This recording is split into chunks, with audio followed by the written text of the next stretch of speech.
మాతృదేవోభవ.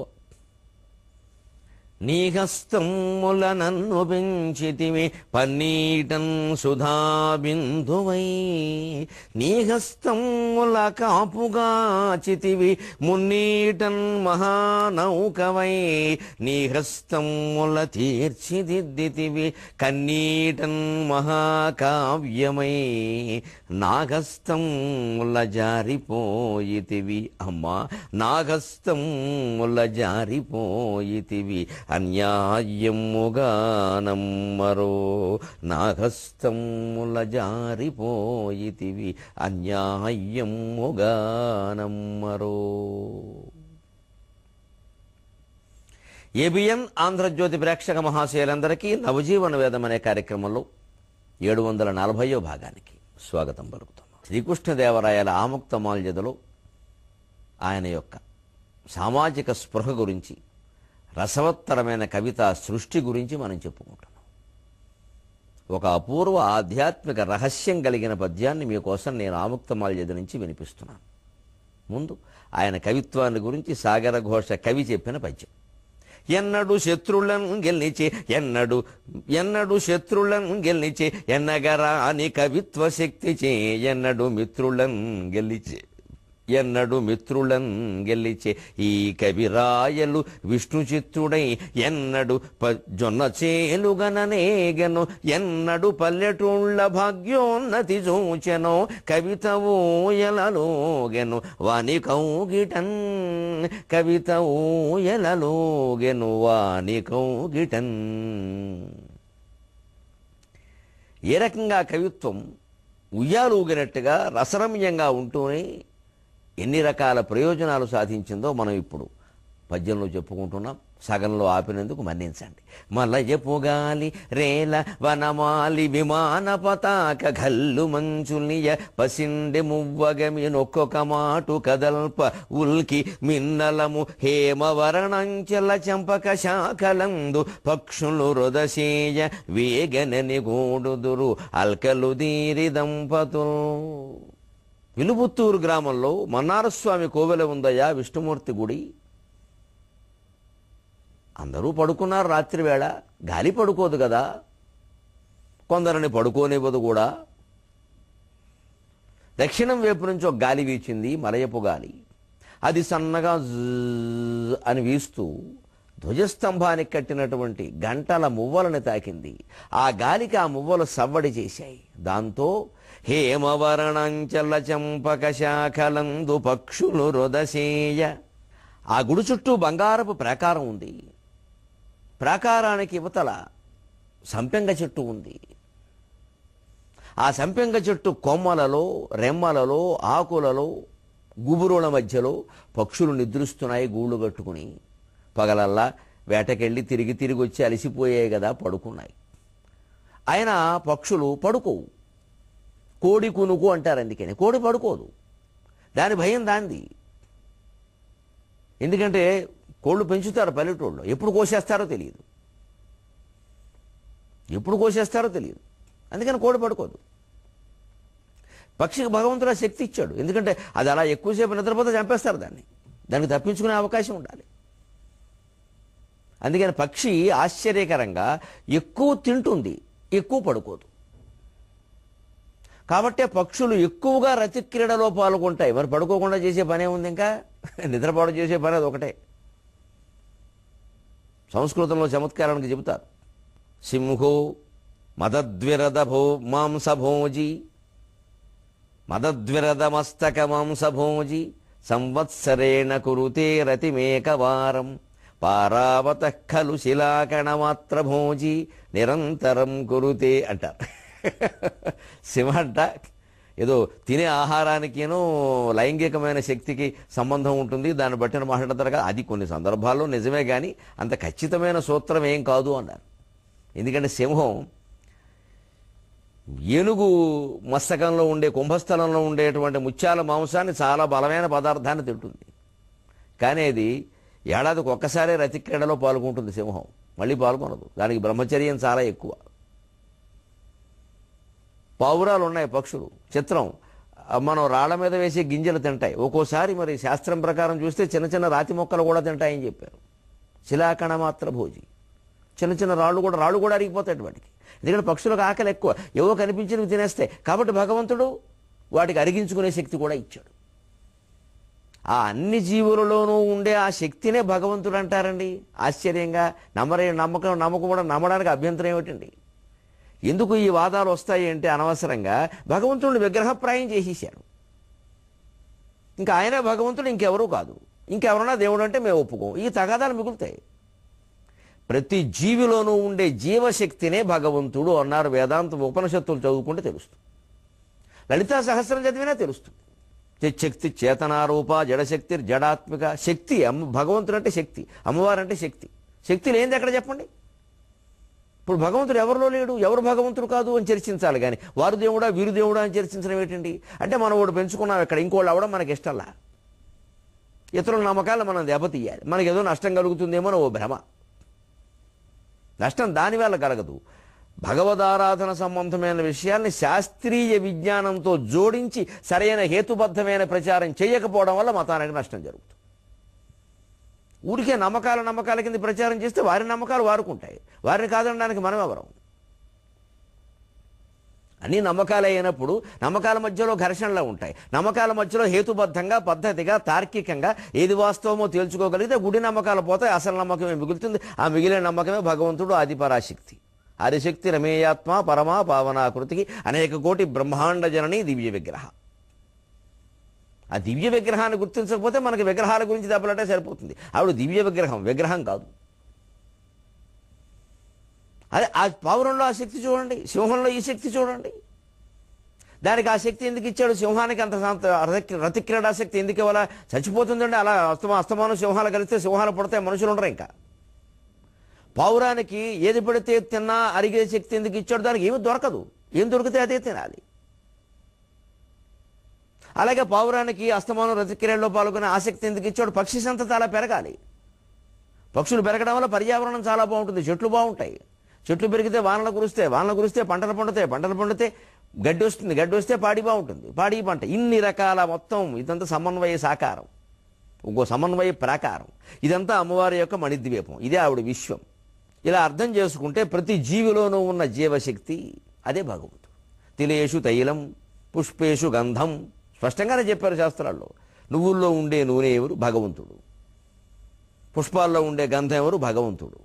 ఈ పువ్వులో గంధం భగవంతుడు, ఆ పువ్వులో గంధం భగవంతుడు కాదంటే అంతకంటే అజ్ఞానం ఇంకోటి లేదు. గంధమే భగవంతుడు అని చెబుతుంటే ఇదే తేడా. అది అర్థం కాకపోతే దెబ్బలాట్లే మిగులుతాయి. దానివల్ల ఎవరికి ఏ ప్రయోజనమూ లేదు.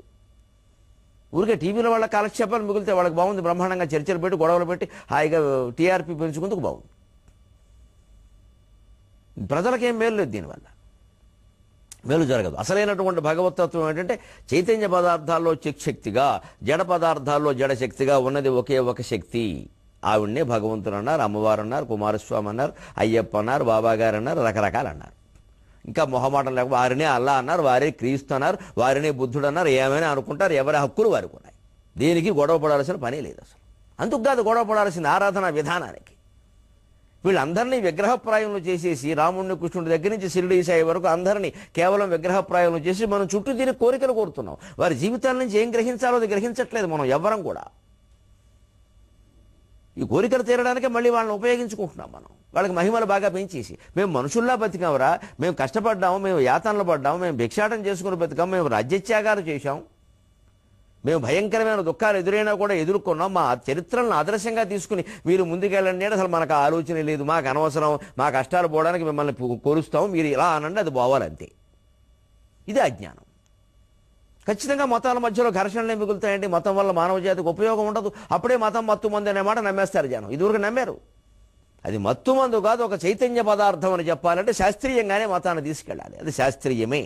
మనం అశాస్త్రీయం చేసేది, మన బుర్ర అశాస్త్రీయం అవడం. ఇదే గొప్ప విషయం అండి. పక్షికి అంతా ఇదేమిటి అలా వెంటనే మెలకు వచ్చే స్థితి ఎందుకు పెట్టాడండి? మువ్వలు సవ్వడి చేసేట గాలికి మరి పక్షులకు మెలకు వచ్చేసిందండి. మరి పడుకున్న వాళ్ళు ఎవరికి మెలకువలు రాలేదు? మనుషులకు అలా మెలకువలు వస్తే నిద్రపడవు, మనుషులు పనులు సాగవు. అందుకని మనుషులకు రాదు. ఓ మాదిరి చప్పుళ్ళకు మనుషులు మెలకు రాదు. పక్షికి వస్తుంది. ఎందుకంటే పక్షి బతుకే ఎంత తక్కువ కాలం. అందులో మళ్ళీ ఏ వేటగాడు బాణం వేస్తాడో, ఎవడు ఉచ్చు పన్నాడో, ఎవడు వలలు పన్నాడో, ఎక్కడ ఈ దావానడం చుట్టుముడుతుందో అది జాగరూకంగా ఉండకపోతే కష్టమండి. అందుకే అమ్మవారు దానికి ఆ శక్తి ఇచ్చిందండి.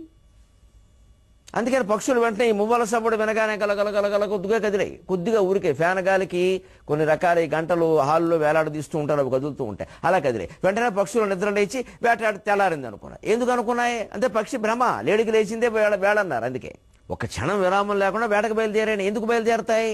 పక్షులకి తెల్లారగట్టేదో, రాత్రి ఏదో, పగలేదో ఇవన్నీ అంత విచక్షణ జ్ఞానం మనకున్నట్టుగా ఉండదు. గడియారాలు లేవుగా ఆ కాలంలో. వాటికి ఎప్పుడు మెలకు వస్తే అప్పుడు తెల్లారినట్టే లెక్క. అందుకే లేడికి లేచిందే వేళ అనే సామెత వచ్చింది. తెలుగు సామెతలను పరిశీలిస్తే మొత్తం సృష్టి అంతా అర్థమైపోతుంది. సామెతలు అంత గొప్పవి. లేడికి లేచిందే వేళ. కొందరు మనుషులు కూడా అంతే. ఎప్పట్లో కొందరు అలాగే ఉన్నారు. వాడు 11ంటికి నిద్రలేస్తాడు, అప్పుడు టిఫిన్ అంటాడు. అది భోజనం చేసే సమయం అది. అదే లేడికి లేచిందే వేళ. ఒకడు ఓ పని, ఒక అమ్మాయిలు అయితే అబ్బాయి ఓ పని అది వెంటనే అయిపోవాలి, వెంటనే అలా అవదు. వాడు అప్పుడే అంటారు లేడికి లేచిందే వేళ. ఇంకా ఆగలేవా? దాని సమయం దానికి ఉంటుంది. అయిపోవాలి, వెంటనే వెళ్ళిపోదాం, ఇప్పుడు వెళ్ళి కొనేద్దాం, అయిపోవాలి, క్షవరం అయిపోవాలి, ఓ 50,000 పోవాలి, అప్పుడే అంటారు లేడికి లేచిందే వేళని. అది లేళ్లకు పనికి వస్తుంది, దాని జీవితానికి అవసరం, మనకు కుదరదు. అందుకని అవి వెంటనే వేటకు బయలుదేరాయి. ఎందుకంటే తెల్లారింది అనుకున్నాయి. వెంటనే పైగా ఒక పక్షి ఎప్పుడు వేటకి వెళ్ళదు, దాని భయం దానికి ఉంది. ఓ 10-15 పక్షులు కలిపి బయలుదేరతాయి. అసలు తెల్లరగట్ట 5:30-6 సమయంలో ఆ వేటకు బయలుదేరేటువంటి పక్షులను చూస్తే ఏమిటో తోరణాలు, దారం లేని తోరణాలు కట్టినట్టుగా ఉంటుంది. కాళిదాసు రఘువంశంలో వర్ణిస్తాడు కూడా, అస్తంభా తోరణాయివ అంటుంది. అలా విచిత్రం అండి. అలా పక్షులన్నీ వేటకు బయలుదేరుతూ ఏం చేస్తే మరి సాటి పక్షుల్ని పిలవాలిగా. బిలబిల బిలబిల బిలబిల బిలబిల అని పెద్ద చప్పుడు చేసి ఆ పెద్ద చప్పుడుకి మెలకు వచ్చింది. అది సంగతి. గాలికి కానీ, గాలికి మోగిన మువ్వల చిరుగంటల సవ్వడికి కానీ మెలకు రాలేదు ఎవరికి. కానీ పక్షులు బిలబిల బిలబిల బిల అంటుంటే మెలకు వచ్చింది. ఎవరికిట? వేగనని గోడుదురు అల్కలో దేరి దంపతులు పక్షులు రుదసేయ. ఒక దంపతులు, కొత్త దంపతులు, వాడికి పెళ్ళి ఏడాది కూడా అయిందో లేదు. పిల్ల అత్తారింటి కాపురానికి వచ్చింది. ఇది 16వ శతాబ్దిలో కాపురం. ఆ విషయాలు అర్థమైతేనే ఇది అర్థం. సాఫ్ట్వేర్ కాపురం కాదు ఇది. కొత్త దంపతులు కాపురానికి వచ్చింది పిల్ల. ఏదో ఇంకా అత్తారింట్లో కాస్త అలవాటు పడుతుంది, మొగుడిని అంటి పెట్టుకుని తిరుగుతుంది. ముందు అసలైన పదార్థం వాడే కాబట్టి ఆ భర్తతో అనుబంధం బాగుంటే మిగిలిన వాళ్ళతో కూడా కలవగలుగుతుంది. ముందే అత్తగారు ఆడపడుచులతో ఎలా కలుస్తారు? భర్తతో కలుస్తారు. శారీరక బంధం మానసిక బంధంగా పరిణమించేలా చూసుకోవాలి. లేక ఒట్టి లైంగిక ప్రక్రియలే మిగిలిపోయి విభేదాలే మిగులుతాయి. ఆ బంధం కాస్త బలపడింది. కాస్త భర్తను విడిచిపెట్టి ఆవిడ ఉండలేకపోతోంది. భర్త పొలం పెడితే కొంచెం అనుకుంటాం, సాయంత్రం వరకు రారా, నేనే అక్కడికి రానా పోనే అంటోంది పాపం.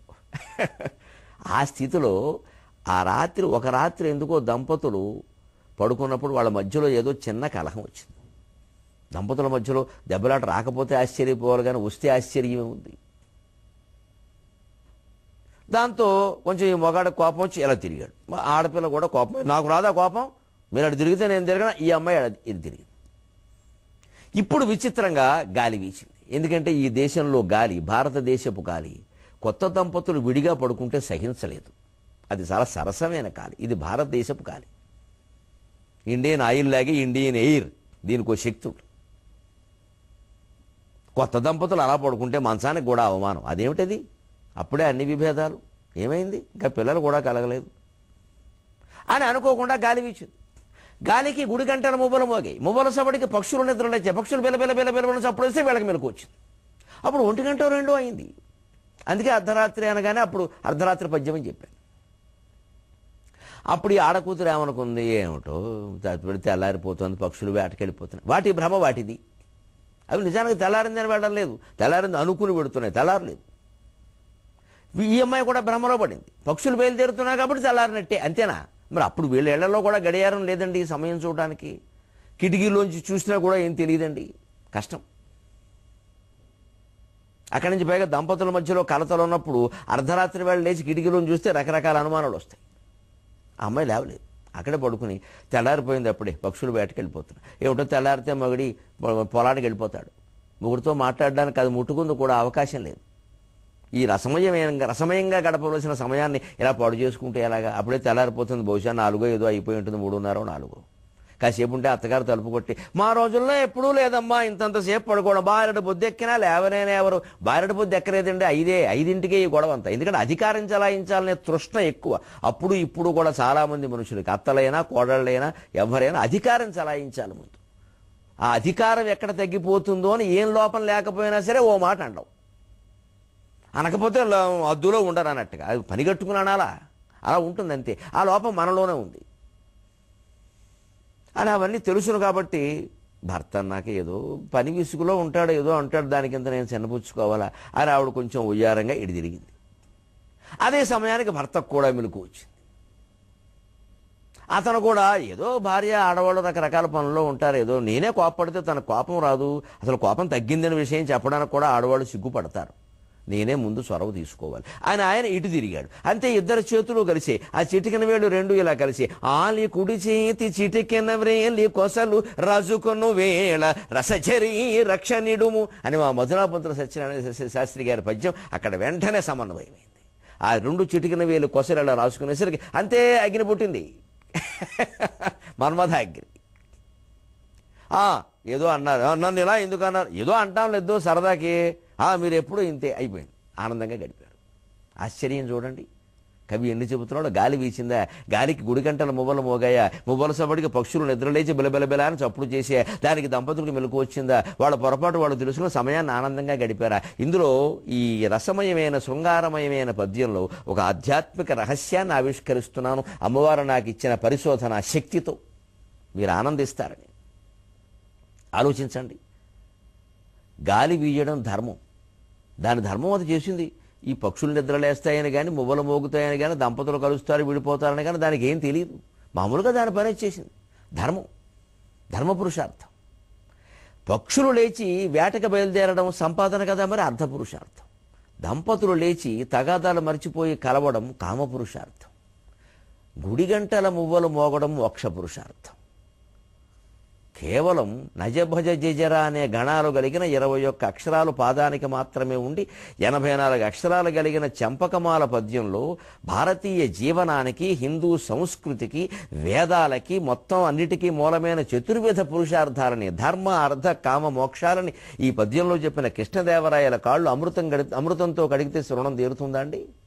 ఇంత మహాకావ్యాన్ని కృష్ణదేవరాయలు రాయలేదు, ఎవరో వెంకట్రావు రాశాడంటారా?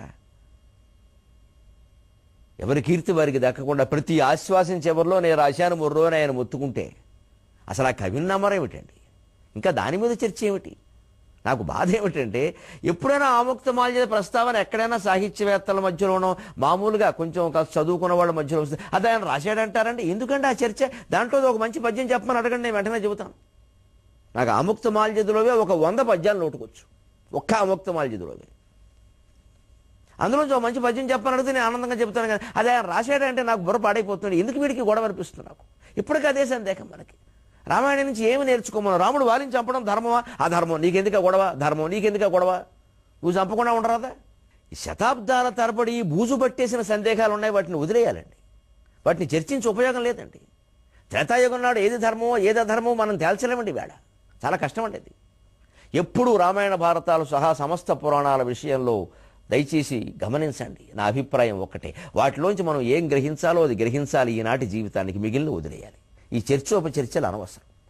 అది నీకు అంతగా పురాణ పురుషుడే అధర్మం చేశాడని అనిపించింది, ఆయన ఎలా ఎందుకు చేశాడని ఆలోచించడం మానేయమ్మా. నువ్వు చేయకుండా ఉండు చాలు. నీకు అనిపించింది కదా అధర్మం అని, మానేయి. నీకు ధర్మం అనిపించింది చెయ్యి. అసలు మనకి చెయ్యడం చేయకపోవడం నిర్ణయించుకోవడం కాదండి. ఈ చర్చలు సాగదీయడంలో మన అహంకారం బాగా సంతృప్తి అవుతూ ఉంటుంది. నా మాట నెగ్గిందే, ఇంతవరకు నేను తప్ప ఎవరూ చెప్పలేదే, ఈ అహంకారం మనకు బాగా ముఖ్యం. ఇక్కడ ఈ సందేహానికి ఎవరూ సమాధానం చెప్పలేకపోయారు, నేను ఒక్కడే చెప్పా. ఇది ముఖ్యం మనకి. ఇప్పుడు ఆ భగవంతుడి పట్ల, ఆ దేవుడి పట్ల, ఆ రాముడి పట్ల, ఆ కృష్ణుడి పట్ల కలిగే గౌరవం కంటే మనకి ఇది ముఖ్యం. ఈ అహం పోయే వరకు ఎవరేం చేయలేరండి. అన్నిటికీ మూలం ఇదే. అది పోగొట్టుకోమను. మన వాదన నెగ్గాలి. మనం పూజించిన వాడే దేవుడు, ఇంకెవరూ కాదు. ఆ వారే దేవుడు అందరూ ఒప్పుకోవాలి. మనకి నచ్చనివాడు దేవుడు కాదు, ఎంత గొప్పవాడైనా. ఇదంతా అహం. ఎవరి అభిప్రాయాలు వారుకుంటాయి, ఎవరి నమ్మకాలు వారుకుంటాయి. లేకపోతే ఈ దేశం కాదు, ఏ దేశంలోనూ బతుకు సాధ్యం కాదు. కావ్యాలన్నీ బోధిస్తున్నది అదే. సారం గ్రహించండి, సారం గ్రహించండి. గాలి వీయడం ధర్మం, పక్షులు లేచి వేటకెళ్ళడం అర్ధపురుషార్థం, దంపతులు లేచి కలవడం కామపురుషార్థం, గుడిగంటలు మోగడం మోక్ష పురుషార్థం. ఎంత గొప్ప అర్థం అండి. పైగా ధర్మార్థ కామ మోక్షాల్లో ధర్మం మోక్షం ఎప్పుడు మనిషిని భ్రమలో పడయ్యో చాలా స్పష్టంగా ఉంటాయి. ధర్మం అంతా స్పష్టంగానే ఉంటుంది, మోక్షం అంతే స్పష్టంగానే. అందులో రెండోది అంతా మంచిది. ధర్మం మంచిది, మోక్షం మంచిది. ధర్మం చెడ్డది, మోక్షం చెడ్డది అనేది ఎక్కడా ఉండదు. చెడ్డ మోక్షం, చెడ్డ ధర్మం ఉండవు. ధర్మం అంటేనే మంచిది, మోక్షం అంటేనే మంచిది, విముక్తి. అలాగే కానీ అర్ధకామాల విషయంలో మంచి చెడ్డలు ఉన్నాయండి. డబ్బుని మంచి ప్రయోజనాలకి వినియోగించవచ్చు, చెడ్డ ప్రయోజనాలకి వినియోగించవచ్చు. రెండు రకాల వినియోగించేవాడు ఉన్నారు. సత్యనారాయణ వ్రతం చేసేవాడు ఉన్నాడు, డబ్బు పెట్టి సారా కొట్టుకెళ్ళేవాడు ఉన్నాడు. ఎవడు ప్రయోజనం వాడిది. కోరికల్లో మంచివి ఉంటాయి, చెడ్డవి ఉంటాయి. అంచేత అర్ధకామాలు అటు ఇటు ఉండే అవకాశాలు ఉన్నాయి. వాటికి భ్రమంలో పడేస్తాయి, లేదు జ్ఞానాన్ని కూడా కలిగిస్తాయి. జాగ్రత్తగా ఉంటాయి, లేకపోతే భ్రమలో పడేస్తాయి. ధర్మమోక్షాలు ఖచ్చితంగా జ్ఞానాన్ని కలిగిస్తాయి. అందుకే మీరు కథలో గమనించండి, గాలి వీయడం చాలా సహజంగా జరిగింది. ఎవరూ భ్రమపడలేదు, అది భ్రమపడలేదు. గుడిగంటలు కూడా సహజంగా గాలి వీచింది, మోగే. అందులో భ్రమ ఏం లేదు, నిజంగానే మోగే. కానీ పక్షులు లేచి వేటకు బయలుదేరి వెళ్ళడంలో భ్రమ ఉంది. అవి తెల్లారింది అనుకుని భ్రమపడ్డాయి, లేకపోతే వెళ్ళేవి కాదు. అంచేత అర్ధపురుషార్థం మనని భ్రమ పెడుతుంది. జాగ్రత్తగా ఉండండి, డబ్బు మాయలో పడేస్తుంది అని చెబుతున్నాడు. అలాగే కామపురుషార్థం, దంపతులు లేచి కలిశారు. ఎందుకు కలిశారు? తెల్లారగట్ట అయిపోతుందని అనుకుందా ఇల్లాలు. అలా కాకుండా 1 గంట అయిందని తెలుసుంటే కొంచెం బెట్టుగానే ఉండేది. ఇంకో గంట చూద్దాం, ఆయన రాజీకి వస్తాడేమో, నేనెందుకు రావాలి, ఈ మధ్య 2-3 సార్లు నేనే అలా రాజీకి వచ్చి లోకమైపోయాను అని అనుకుంటుంది. ఆయన అనుకుంటాడు. కానీ తెల్లారిపోతుంది అనేటువంటి బాధలో మళ్ళీ మనకి ఆనందంగా గడిపే సమయం దక్కదే అనేటువంటి ఒక అవకాశరహిత స్థితి ఉంది. అది వాళ్ళని కలిపిందండి. అందుకే ఖచ్చితంగా మనుషుల్లో మంచి మార్పులు రావాలంటే ఉపదేశాలు పనికిరావమ్మా. ఎక్కడి నుంచి ఆధారం దొరుకుతుందో వాడికి డబ్బు పరంగానో నైతికమైన మద్దతు, శారీరక బలం ఆ కుళాయి కట్టేయాలి. దెబ్బకి దారికి వచ్చేస్తాడు. అలాగే డబ్బులు ఇచ్చి అలాగే చేసి మన అబ్బాయికి మనం ఇవ్వకపోతే ఎవరిస్తారు? ఎక్కడైనా ఏమైనా చేస్తాడేమో, అప్రతిష్ట కూడాను. ఒరే పట్టుకెళ్ళరంటే వాడు తాగుతాడు, వాడు పేకాడతాడు. మొత్తం కత్తిరించి బారేస్తున్నా, నువ్వు వెళ్ళి రోడ్డు మీద ఉండు, నీ ఇష్టం తిరుగు అంటే తిరుగుతాడు, దెబ్బకి దారికి వస్తాడు. అది చేయాలి. కానీ వారి మాటలు విను, వీరి మాటలు విను, ఉపదేశాలు, ఆధ్యాత్మిక సీడీలు విను, నవజీవన వేదం విని విన్నాడు వాడు. అమ్మాయిల చుట్టూ తిరుగుతాడు, సహజం అది. ఇవాళ అమ్మాయిలే అలా ఉన్నారు. ఫోన్లు వచ్చాక ఎవరిని ఆపలేము. అమ్మాయిలు లేరు, అబ్బాయిలు లేరు, అంత చెడిపోతున్నారు. అందరికీ స్మార్ట్ ఫోన్లే. ఏం నొక్కుతారో తెలియదు, ఏం చేస్తారో తెలియదు, ఎక్కడికి పోతారో తెలియదు, ఎవరు అడగడానికి వీల్లేదు. ఏమన్నా అంటే ప్రైవసీ ఓ పిశాచంలో ప్రవేశించింది సమాజంలో. అదేదో పెద్ద హక్కులాగా. 16 ఏళ్ళ అమ్మాయికి ప్రైవసీయా? మరి సమాజం చెడిపోదా? అందుకే ఆ కామవాంఛలు అటువంటివి. అందుకే వాళ్ళకి ఆ తెల్లారిపోతుందని అవసరం వాళ్ళని కల్పిందా లేదా? అలాగే తప్పనిసరిగా నీతిగానే బతకాల్సిన అవసరం ఒకటి కల్పించాలి. మనం నీతిగా బతకపోతే నడవదు, అధర్మం మేము ఒప్పుకోం, అవినీతి మేము ఒప్పుకోం అనే తల్లిదండ్రులు, ఉపాధ్యాయులు, ప్రభుత్వం, అధికారులు, రక్షక భటులు చాలా ఖచ్చితంగా ఈ వర్గాల వారు ఉంటే సమాజంలో ధర్మం నిలబడుతుంది. వారే అవినీతిమయమైపోతే తల్లిదండ్రులు గారాబం చూపించి, ఉపాధ్యాయులు మనకెందుకు లేని చూపించి, వాళ్ళ పిల్లల పట్ల వాళ్ళు కూడా గారాబం చూపించి, సరే ప్రభుత్వ అధికారులు సరే మనకెందుకండి, ప్రజలకు ఏం కావాలో అది బారేయండి, వాడు దాగితే మనకేంటండి, మనకు డబ్బులు వచ్చాయి అని అనేక రాష్ట్ర ప్రభుత్వాలు సిగ్గు ఎగ్గు లేకుండా మద్యపానం సొమ్ముతో బతుకుతున్నాయే. ఎలా తలెత్తుకోవాలండి ఈ రాష్ట్రాల్లో? కొన్ని రాష్ట్రాల్లో నిషేధం చేసి విజయవంతంగా అమలు చేస్తున్నారే, మన పక్కనే మనం చేయలేకపోతున్నామే. సిగ్గుపడద్దండి ఈ విషయానికి. ఒక్క మద్యపాన నిషేధం కనుక చేయగలిగితే సమాజంలో అనేక రకాల అరాచకాలు అణిగిపోతాయండి. దాని మీద ఆదాయం ఆశించడం ఎంత సిగ్గుచేటండి. ఎవరు ఆలోచించరు ఆ విషయాన్ని. ఏ ఉద్యమం వచ్చినా నీరు గారిపోయేలా చేసేస్తారే ఆదాయాల కోసం. మరి ఎక్కడి నుంచి బాగుపడుతుందండి? అంచేత అర్థకామాలు భ్రమలో పడేస్తాయి. అవసరాలు కూడా పెంచాలి. అలాగా గాలి అవసరం పెంచింది, అందుకే భ్రమ కలిగింది. అంచేత అర్ధకామాలు భ్రమలో పడేస్తే దంపతులు భ్రమపడే కలిశారు, పక్షులు భ్రమపడే వేటకెళ్ళాయి. గాలి సహజంగా వీచింది, గుడి గంటల మువ్వలు కూడా సహజంగా మోగే. ధర్మ మోక్షాలు నిన్ను జ్ఞాన మార్గంలో స్పష్టమైన మార్గంలో నడిపిస్తాయి, అర్ధకామాలు నిన్ను భ్రమలో పడేస్తాయి. ఇంకొక అర్థం లేదండి. ఇంకా ఇంకొక లోతైన పరిశీలన చెబుతున్నా, నా బుద్ధికి తోచింది అమ్మవారి దయ వల్ల. అసలు ఈ మొత్తం సంఘటనలకి మూలం ఏమిటండి? మలయపు గాలి, ఆ గాలి వీయడమే. ఆ గాలి వీయడం వల్ల ఇవన్నీ జరిగాయి. అందువల్లే మొబైల్ మోగే, అందువల్లనే ఆశపడికే పక్షులు నిద్రలేచి, ఆ పక్షులు నిద్రలేచి చేసిన రోదకే దంపతులు కలిశారు. మొత్తం పరిణామాలన్నిటికీ గాలి మూలమైంది అంటే, నాయనా నీ ఇంట్లో కూర్చి అర్ధరాత్రి నువ్వు కూర్చుని గాలి వీచినంత సహజంగా నీ పని ఏదో నువ్వు చేయి, ఇంట్లో కానీ ఉద్యోగంలో కానీ ఎక్కడైనా సరే. ఏది ధర్మం అనుకుంటున్నావో అది నెక్కచ్చిగా చెయ్యి. అదే చెప్పవలసి వస్తే దాని ప్రయోజనాలు అది సాధిస్తుంది అని చెప్పడం లేదండి. ధర్మాన్ని కోసం పాటుపడే వాళ్ళకి ఎంత ఉత్తేజాన్ని కలిగిస్తున్నాడండి కృష్ణదేవరాయలు ఒక పద్యం ద్వారా. ముఖ్యంగా మా బోటి వాళ్ళకి మేము ఇక్కడ కూర్చుని ఏబిఎన్ ఆంధ్రజ్యోతి స్టూడియోలో ఉండి మీకోసం పొద్దున్నే ఇలా చెబుతున్నామండి. ఒకసారి రోజు వస్తామా? ఏదో వారానికి ఒకసారి వస్తాం, 7-8 భాగాలు వరుసగా చేసేస్తాం, చెబుతాం. ఇది ఎవరిలో ఏ ప్రయోజనం కలిగిస్తుందో మాకేం తెలుసండి. కానీ 740 భాగాలు పైగా ప్రయోజనం కలిగించట్లేదా? లేకపోతే కొనసాగేదా కార్యక్రమం? వారు అమాయకులా, నేను అమాయకున్నా? ప్రయోజనం ఉంది కాబట్టే కదండి. అంటే దాని ప్రయోజనం సాధిస్తుంది. నేను కేవలం ఇక్కడ స్టూడియోలో కూర్చుని ఏదో ఇంత మా ఆవిడ ఇంత కాస్త క్యారేజీ పంపిస్తే ఆ క్యారేజీ ఏదో మధ్యాహ్నం కొద్దిగా తినేసి మళ్ళీ పొద్దున 4, మధ్యాహ్నం 4, 8 భాగాలు 10 భాగాల పైన వరకు చెప్పుకుంటూ వెళుతుంటే అది అలా ప్రసారం అవుతుంటే ఇప్పటికి సమాజంలో ఎంత చైతన్యం వచ్చిందండి. దీనివల్ల ఎంత మంచి మార్పులు వచ్చాయండి. ఎంతమంది చెబుతున్నారండి ఆ విషయాన్ని? మాకు ఇది లేకపోతే బోసిపోయినట్టుగా ఉంటుంది జీవితం ఉంటున్నారండి. అంటే అనుకోకుండా వీచిన గాలిలాగా నాకు భగవంతుడు ఇచ్చిన శక్తిని నేను వినియోగం చేసి చెబుతుంటే, ఆయా కావ్యాల్లో ఉండే మంచి పద్యాల ద్వారా, భగవద్గీత ద్వారా, సుందరకాండ ద్వారా, రకరకాల శతకాల ద్వారా, భాస్కర శతకం చెప్పుకున్నాం, ఇందులో మనం భర్తృహరి శతకం చెప్పుకున్నాం, కాళహస్తి శతకం చెప్పుకున్నాం, దాశరథి చెప్పుకున్నాం, సుందరకాండ చెప్పుకున్నాం, రకరకాల కావ్యాల్లో పద్యాలు చెప్పుకున్నాం, ఇప్పుడు సాగరఘోష కావ్యం చెప్పుకుంటున్నాం. ఈ నింటి ద్వారా ఎంత ప్రయోజనం కలుగుతుందండి? ఇదే కృష్ణదేవరాయల కవిత్వం. నీ ధర్మానికి నువ్వు కట్టుబడు, అదే అర్ధకామ మోక్షాలను సాధిస్తుంది. మనం అందరం కూడా అదే ఉత్తేజంతో ఇంట్లో ఉన్నా ఉద్యోగంలోనైనా మన పనేదో మనం నెక్కచ్చిగా చేసి ఆ ఫలితాన్ని భగవంతుడికి సమర్పిద్దాం. అమ్మవారు అన్నీ చూసుకుంటుందమ్మా. 23:30 గంటల్లో మళ్ళీ కలుద్దాం. అంతవరకు తెలుగులో మాట్లాడదాం.